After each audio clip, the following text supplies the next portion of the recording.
Night shift या सिरीजमधला हा 10वा episode आहे. पण कथेला सुरुवात करण्याआधी महत्त्वाचे, जर तुम्ही आपल्या चॅनलवर नवीन असाल तर आपल्या चॅनलला सबस्क्राईब नक्की करा आणि बेल आयकॉनवरती क्लिक करा, म्हणजे तुम्हाला पुढील येणाऱ्या व्हिडिओचे नोटिफिकेशन लगेच मिळेल. तर चला मग टीकेच्या अविस्मरणीय भयान जगात.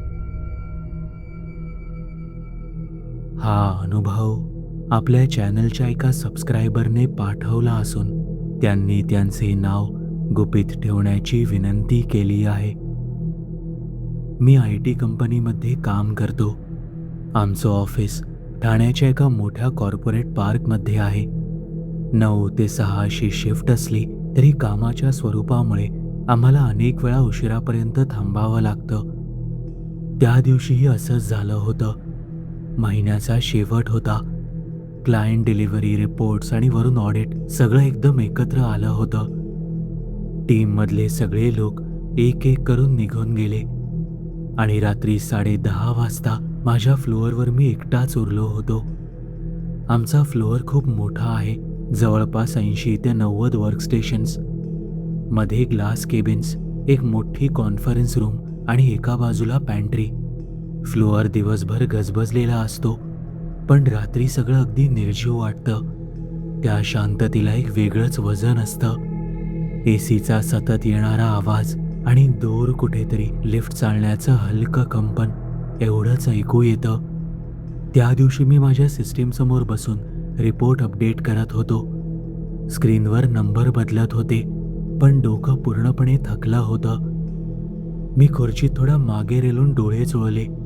तेव्हाच मला पहिल्यांदा तो आवाज ऐकू आला, कीबोर्डचा आवाज. मी लगेच सरळ बसलो. सुरुवातीला वाटलं की कदाचित माझाच आवाज असेल. कधी कधी कीबोर्डला नकळत हात लागतो, पण हा आवाज अगदी स्पष्ट होता. कोणीतरी व्यवस्थित टायपिंग करते असा. मी कान टवकारले. पुन्हा आवाज आला. यावेळी मला खात्री होती की हा आवाज माझ्या सीटवरून येत नाहीये, तो माझ्या समोरच्या रोमधून येत होता. मी हळूच उठलो आणि त्या दिशेने पाहिलं. सगळ्या सीट्स रिकाम्या होत्या, मॉनिटर्स बंद, खुर्च्या सरळ आणि कोणीही नव्हतं. काही सेकंद मी तसाच उभा राहिलो आणि मग स्वतःलाच हळूच हसून म्हणालो, ओव्हर थिंकिंग चालू आहे वाटतं माझं. पण मनात कुठेतरी हलकी अस्वस्थता एव्हाना सुरू झाली होती. मी परत माझ्या सीटवर आलो आणि काम सुरू केलं, पण आता लक्ष लागत नव्हतं. प्रत्येक काही मिनिटांनी माझं लक्ष त्या दिशेने जात होतं. साधारण 5 ते 7 मिनिटं शांत गेली. मग पुन्हा तोच आवाज आला. यावेळी आवाज जास्त स्पष्ट होता. मी पुन्हा उठलो. यावेळेस थोडं पुढे जाऊन नीट पाहिलं. सगळं तसंच होतं, रिकामं. मी त्या रूममध्ये चालत गेलो. प्रत्येक डेस्ककडे पाहिलं. काही कीबोर्ड्सना हात लावूनही पाहिलं. कुठेही काही हालचाल झाल्याचं चिन्ह नव्हतं. मी स्वतःला समजावलं की कदाचित वरच्या फ्लोअरवरून आवाज येत असेल. आमच्या बिल्डिंगमध्ये कधी कधी आवाज इको होतो. मी परत माझ्या सीटवर आलो. पाण्याची बाटली घेतली आणि एक घोट घेतला, पण आता काहीतरी बरोबर वाटत नव्हतं. मी मुद्दाम कामात लक्ष घालायचा प्रयत्न केला. स्क्रीनकडे पाहत बसलो. साधारण 10-15 मिनिटं झाली आणि मग अचानक तो आवाज पुन्हा सुरू झाला. यावेळी मात्र तो थांबतच नव्हता. सतत टायपिंग सुरू होतं. जणू कोणीतरी खूप वेगाने काहीतरी लिहत होतं. माझ्या अंगावर काटा आला. मी हळूच मान वर केली आणि त्या दिशेने पाहिलं. ज्या रूममधून आवाज येत होता तिथे एक स्क्रीन चालू होती. मी पूर्णपणे गोठलो. आत्ताच तर मी तिथे जाऊन आलो. सगळे मॉनिटर्स बंद होते आणि आता मात्र एक मॉनिटर ऑन होता आणि त्याच्या ब्ल्यू लाईटमध्ये एक डॉक्युमेंट दिसत होतं. माझ्या पायांनी आपोआप तिकडे चालायला सुरुवात केली. प्रत्येक पाऊल जड वाटत होतं. जवळ गेल्यावर मला स्पष्ट दिसलं, स्क्रीनवर एक डॉक्युमेंट उघडलं होतं आणि त्यात टेक्स्ट टाईप होत होतं, स्वतःहून कीबोर्डवर कोणीही नव्हतं, पण स्क्रीनवर अक्षरं वाढत होती. मी स्क्रीनकडे एकटक पाहत राहिलो. त्या डॉक्युमेंटमध्ये एकच वाक्य वारंवार लिहिलं जात होतं, "Y you are still in office." Line नंतर लाईन, पुन्हा पुन्हा तेच वाक्य. माझा घसा कोरडा पडला. मी आजूबाजूला पाहिलं. पूर्ण फ्लोअर रिकामा होता. फक्त त्या स्क्रीनवर सतत टाईप होत होतं. मी थोडा मागे सरकलो, पण मग मनात विचार आला, कदाचित रिमोट ॲक्सेस असेल. आमच्या ऑफिसमध्ये काही सिस्टीम्सवर रिमोट लॉग इन असतो. कोणी घरी बसून लॉग इन केलं असेल, पण मग तो असे वाक्य का लिहेल? आमच्या ऑफिसमधल्या सिस्टीम्सना वेबकॅम आहे, पण तो ऑन नव्हता आणि हे मी तपासून पाहिलं. त्यामुळे तो प्रश्न अगदी माझ्यासाठीच होता हे नक्की झालं. मी कीबोर्डवर हात ठेवला, तसं टायपिंग थांबलं. पूर्ण शांतता पसरली. स्क्रीनवर शेवटची लाईन दिसत होती. मी पटकन माऊस हलवला. कर्सर ब्लिंक होत होतं. मी कीबोर्डवर टाईप केलं, "व्हॉइस दिस." काही सेकंद काहीच झालं नाही. माझं हृदय जोरजोरात धडधडत होतं.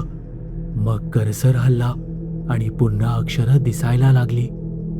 "You know who I am." माझे हात थरथरू लागले. मी पुन्हा टाईप केलं, "who is this? Is this some sort of a prank?" थोडा वेळ काहीच नाही आणि मग उत्तर आलं, "लुक बिहाइंड." त्या एका वाक्याने माझ्या अंगावर अक्षरशः शहारे आले. मी हळूहळू मान फिरवली. माझ्या मागे पूर्ण फ्लोअर दिसत होता, पण रिकामा. एकही माणूस नाही. पण तरीही काहीतरी वेगळं जाणवत होतं. जणू कोणीतरी आहे, पण ते दिसत नाहीये. मी पटकन पुन्हा स्क्रीनकडे वळलो. नवीन टेक्स्ट दिसत होतं, "you can't see me, but I am standing in front of you." माझा श्वास अडकला. मी लगेच त्या सिस्टीमचे पॉवर बटन दाबले. स्क्रीन बंद झाली. आसपास अंधार पसरला. फक्त काही इमर्जन्सी लाईट्स चालू होत्या. झालेल्या प्रकाराने माझं हृदय जोरजोरात धडधडत होतं. मी मागे सरकलो. आता एकच विचार होता, इथून लगेच निघायचं. मी माझ्या डेस्कवर गेलो, बॅग घेतली आणि सिस्टीम लॉग ऑफ केला. हात अजूनही थरथरत होते. मी चालायला सुरुवात केली. कधी एकदा इथून बाहेर पडतोय असे झाले होते. वेळ पाहिली तर 11:30 वाजून गेले होते. फ्लोअरवरच्या शेवटच्या बाजूला लिफ्ट आहे. मी चालत होतो, पण प्रत्येक पावलावर असं वाटत होतं की कोणीतरी माझ्या मागे चालतंय. मी थांबलो तर आवाज थांबत होता आणि मी चाललो की तो हलका आवाज परत यायचा. मी मागे वळून पाहिलं, पण कोणीही दिसत नव्हतं. या क्षणाला मला कळून चुकलं होतं की जे घडतंय ती माझी कल्पना किंवा भास नाही. इथे खरंच काहीतरी आहे. मी वेगाने चालायला लागलो. लिफ्टजवळ पोहोचलो आणि बटन दाबलं. लिफ्टवरून खाली येत होती. स्क्रीनवर नंबर कमी होत होते, 9, 8, 7. मी स्वतःला शांत करण्याचा प्रयत्न करत होतो आणि मग अचानक माझ्या फ्लोअरच्या आतून पुन्हा तोच आवाज आला.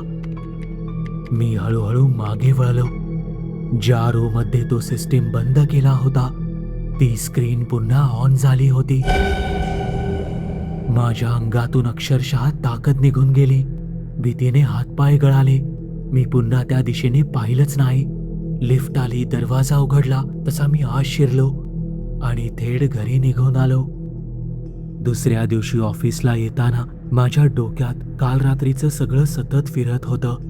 मी स्वतःला खूप वेळ समजावत होतो की ते सगळं लॉजिकल असू शकतं. कदाचित रिमोट ॲक्सेस, कोणी प्रँक केला असेल, कदाचित सिस्टीम ग्लिच किंवा माझा भास. ऑफिसमध्ये पोहोचलो तेव्हा सगळं अगदी नेहमीसारखंच होतं.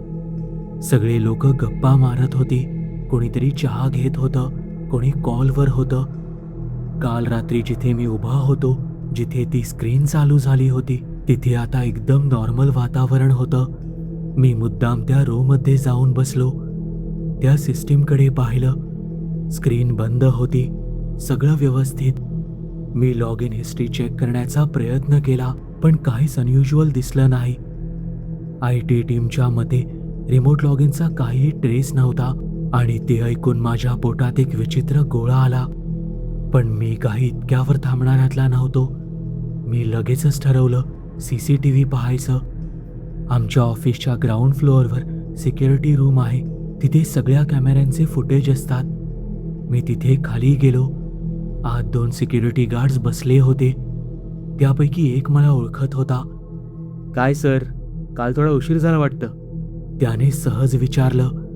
मी थोडं हसून हो म्हणालो आणि त्याला सांगितलं की मला काल रात्रीचं फुटेज बघायचं आहे.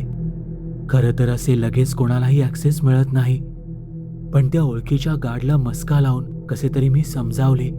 हेही म्हणालो की मला फक्त माझ्या फ्लोअरवरचे, मी जिथे बसतो तिथले फुटेज चेक करायचे आहे. तेव्हा तो कुठे तयार झाला. त्याने CCTV सिस्टीम उघडली. आम्ही माझ्या फ्लोअरचा कॅमेरा निवडला आणि टाईमलाईन काल रात्री 11:30 वाजताच्या आसपास नेली. स्क्रीनवर फुटेज चालू झालं. मी स्वतःला पाहिलं. माझ्या डेस्कवर बसलेलं. सगळं नॉर्मल दिसत होतं. मी काम करत होतो. अधूनमधून पाय मोकळे करायला उठून चालत होतो.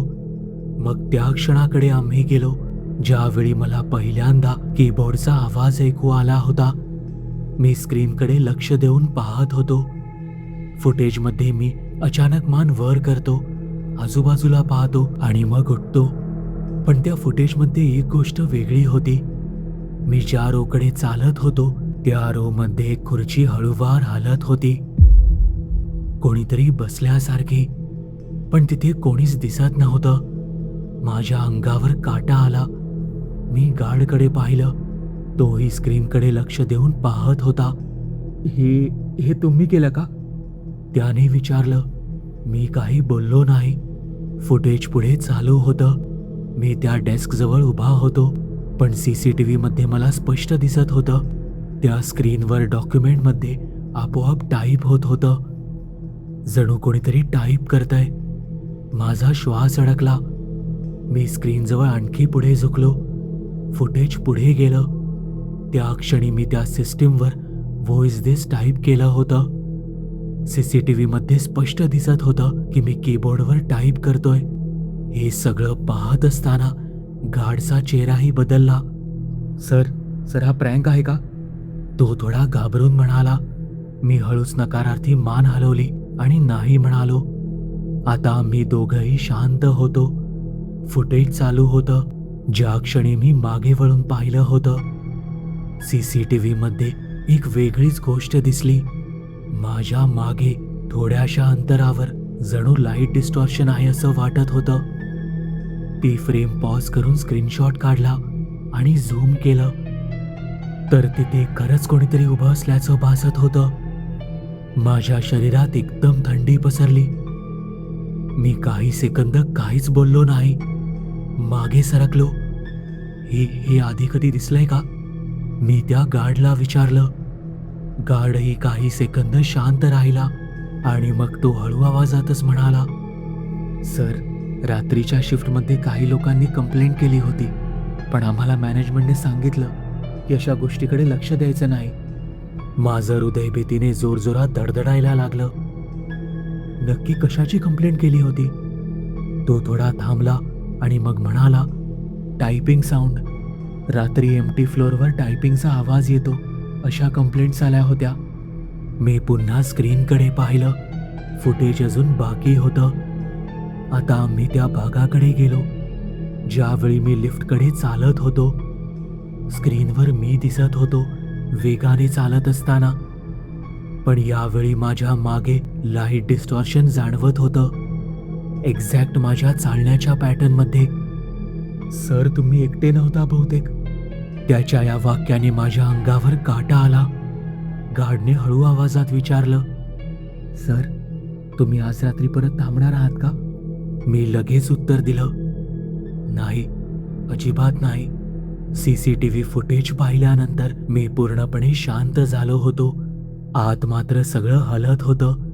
मेंदू एकीकडे लॉजिक शोधत होता. Light reflection, camera glitch, shadow distortion, पण मनाला ते काही पटत नव्हतं. त्याच दिवशी मी HR ला मेल केला. कोणताही तपशील दिला नाही, फक्त एक साधं कारण, लुकिंग फॉर अ चेंज. त्यांनी बोलावून कारण विचारलं, पण मी त्यांना खरे कारण काहीच सांगितलं नाही. नोटीस पिरियड सर्व्ह करायचा होता, पण या भयानक प्रकारामुळे मी तोही केला नाही. थोडे प्रॉब्लेम्स आले, पण ते मी मॅनेज केले. कारण यापेक्षा अजून मोठा प्रॉब्लेम काय असू शकतो? महिनाभरात दुसरा जॉब मिळाला. नवीन ऑफिस, नवीन लोक, नवीन रुटीन, आणि हळूहळू ते सगळं मागे पडलं. आजही मी त्या गोष्टीचा फार विचार करत नाही. नंतरही कधी माहिती करून घेण्याच्या फंदात पडलो नाही. मला माहीत नाही तो भयान प्रकार नक्की काय होता.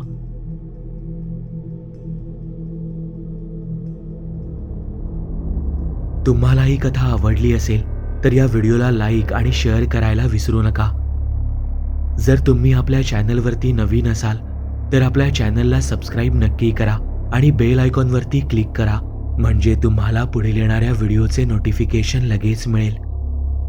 तुमच्याकडेही अशा कथा किंवा अनुभव असतील तर ते तुम्ही मला आपल्या वेबसाईटद्वारे म्हणजेच TKStoryteller.com द्वारे पाठवू शकता. त्याची लिंक मी या व्हिडिओच्या डिस्क्रिप्शनमध्ये दिली आहे.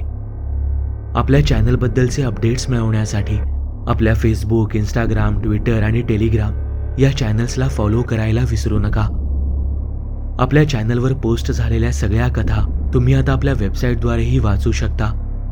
त्यासाठी आपल्या वेबसाईटला म्हणजेच TKStoryteller.com ला भेट द्यायला विसरू नका.